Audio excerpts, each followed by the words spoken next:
وَهَؤُلَاءِ الْجَمَاعَةُ وَإِنْ كَانُوا مُعْتَرِفِينَ بِنُبُوَّةِ سَيِّدِنَا إِبْرَاهِيمَ وَسَيِّدِنَا إِسْمَاعِيلَ عَلَيْهِمَا الصَّلَاةُ وَالسَّلَامُ بل بنبوت سیدنا موسیٰ علیہ السلام ایضا۔ شاہ صاحب رحمۃ اللہ تعالی علیہ فرماتے ہیں کہ مشرکین کا یہ عقیدہ تھا کہ ہمارے سردار حضرت ابراہیم علیہ السلام اور ہمارے سردار حضرت اسماعیل علی نبینا علیہ السلام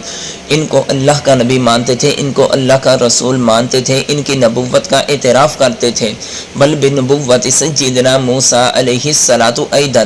بلکہ ہمارے سردار حضرت موسیٰ علی نبینا علیہ السلام کو بھی اللہ کا نبی اور رسول مانتے تھے۔ بلکہ حضرت موسیٰ علی نبینا علیہ السلام بنی اسماعیل میں سے نہیں تھے، بلکہ وہ تو بنی اسرائیل میں سے تھے، یعنی کہ ان کے آبا میں سے تھے ہی نہیں۔ اس کے باوجود ان کو اللہ کا نبی، ان کو اللہ کا رسول مانتے تھے، لیکن نبی کریم علیہ السلام ان کے آبا میں سے بنی اسماعیل میں سے تھے، اس کے باوجود بھی نبی کریم علیہ السلام کو اللہ کا نبی اور رسول ہونے سے انکار کرتے تھے۔ وَلَكِنْ كَانَتِ الصِّفَاتُ الْبَشَرِيَّةُ التي هي حجاب لجمال الانبیاء الکامل۔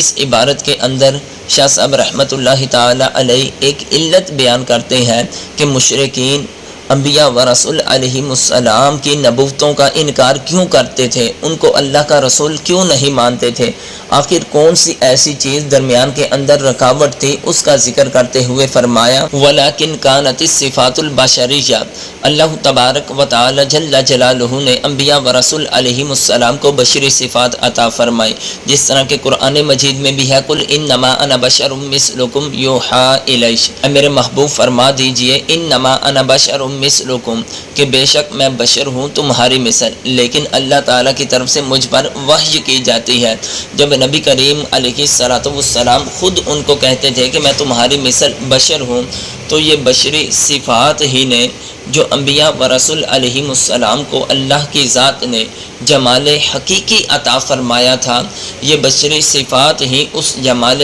حقیقی کے اندر رکاوٹ بن چکی تھی، یا حجاب، وہ پردہ بن چکی تھی، وہ آڑ بن چکی ہوئی تھی۔ جب وہ بشری صفات انبیاء و رسول علیہ السلام کو پہچاننے میں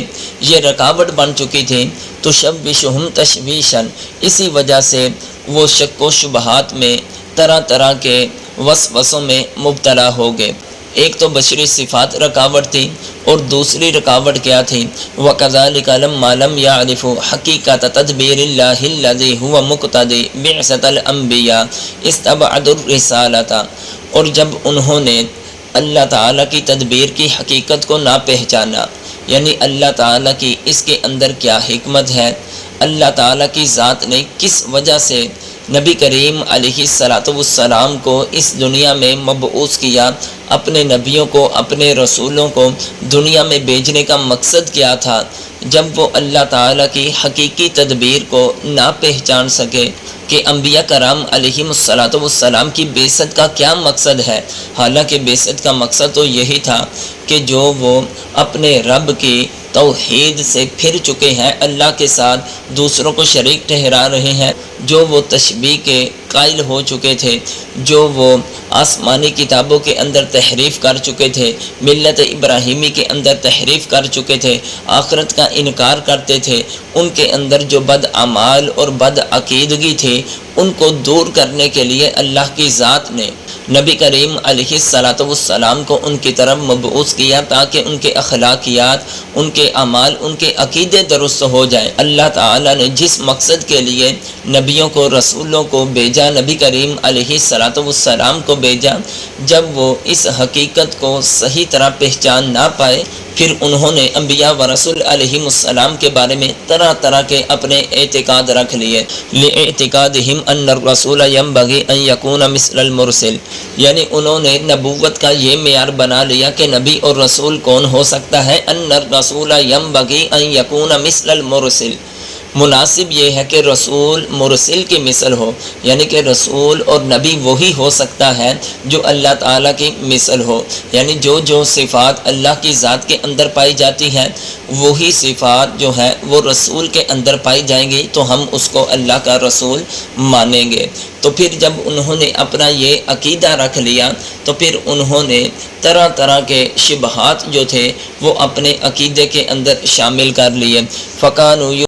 لِأَجَلِ ذَلِكَ شُبْهَاتٍ وَاهِيَةً غَيْرَ مَسْمُوعَةٍ، پھر ایسے شبہات اور ایسے کمزور اعتراضات پیش آنے لگے کہ جن کو کبھی کسی کانوں نے سنا ہی نہیں تھا۔ مثال کے طور پر وہ نبی اور رسولوں کے بارے میں انہوں نے یہ عقیدہ رکھ لیا، کیف یکون النبی محتاجا الی الطعام والشراب، وہ نبی کیسے ہو سکتا ہے جو کھانے کی طرف اور پینے کی طرف بھی محتاج ہو۔ اور اسی چیز کا نقشہ اللہ کی ذات نے قرآن مجید میں بھی کھینچا اور ذکر فرمایا کہ مشرکین کہتے تھے وقالوا ما لهذا الرسول یأکل الطعام ویمشی فی الاسواق، یہ اللہ کا رسول، یہ اللہ کا نبی کیسے ہو سکتا ہے جو کھاتا بھی ہے اور بازاروں میں بھی چلتا ہے۔ اور انہوں نے یہ بھی عقیدہ رکھ لیا وَلِمَاذَا لَمْ يُرْسِلِ اللَّهُ مَلَكًا رَسُولًا، کہ اللہ تبارک و تعالی جل جلالہ نے اگر کسی کو ہماری طرف رسول بنا کر بھیجنا ہی تھا تو فرشتے کو بھیج دیتے، جس کا نقشہ قرآن مجید میں اس طرح ہے لولا انزل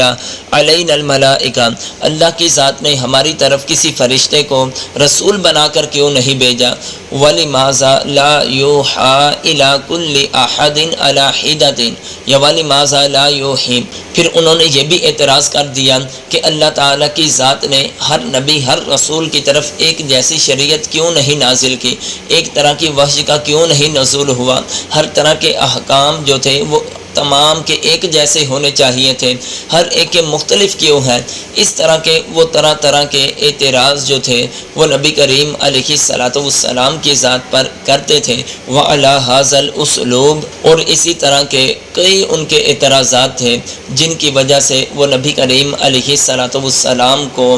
اللہ کا نبی اور رسول ماننے سے انکار کر دیتے تھے۔